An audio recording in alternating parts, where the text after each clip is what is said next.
भूतिया डोल की रहस्यमयी कहानी। गांव के बाहर पुराने पीपल के पेड़ के नीचे एक टूटी फूटी डोल झूला लटकी थी। लोग कहते थे कि वह डोल भूतिया थी। बचपन में कई बच्चों ने उस पर झूला झूलने की कोशिश की थी, लेकिन हर बार कुछ अजीब घटनाएं हो जाती थीं। कोई बेहोश हो जाता, किसी को रात में डरावने सपने आते, तो कोई बुखार से तपने लगता। इसलिए धीरे धीरे गांव वालों ने उस डोल से दूरी बना ली। रात का खौफ। एक दिन शहर से आए कुछ युवक गांव में घूमने आए। उन्होंने गांव के बुजुर्गों से भूतिया डोल की कहानियां सुनी, लेकिन उन पर विश्वास नहीं किया। उनमें से एक लड़के रोहन ने हंसते हुए कहा, अरे, भूत वूत कुछ नहीं होता। मैं अभी जाकर उस डोल पर झूलूंगा। गांव वालों ने उसे रोकने की बहुत कोशिश की, लेकिन उसने किसी की नहीं सुनी। रात के अंधेरे में वह अपने दोस्तों के साथ उस पीपल के पेड़ के पास पहुंचा।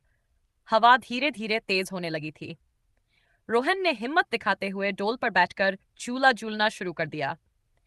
कुछ पल तक सब सामान्य था, लेकिन अचानक झूला बहुत तेजी से हिलने लगा, जैसे किसी ने उसे जोर से धक्का दे दिया हो। रोहन चिल्लाया, अरे, ये क्या हो रहा है? अचानक हवा में एक धीमी डरावनी हंसी गूंज उठी। रोहन के दोस्त घबरा गए और भाग खड़े हुए।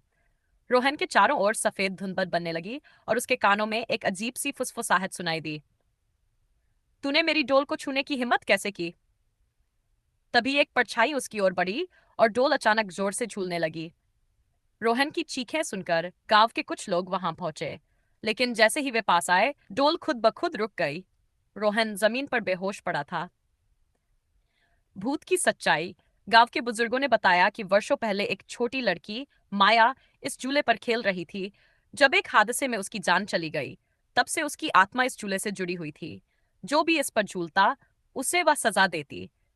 जब रोहन को होश आया तो उसकी आंखों में भय था। उसने हकलाते हुए कहा, मैंने मैंने सच में एक आत्मा को देखा था। उस दिन के बाद किसी ने भी उस भूतिया डोल को छूने की हिम्मत नहीं की। गांव के लोग हर अमावस्या को वहां दिया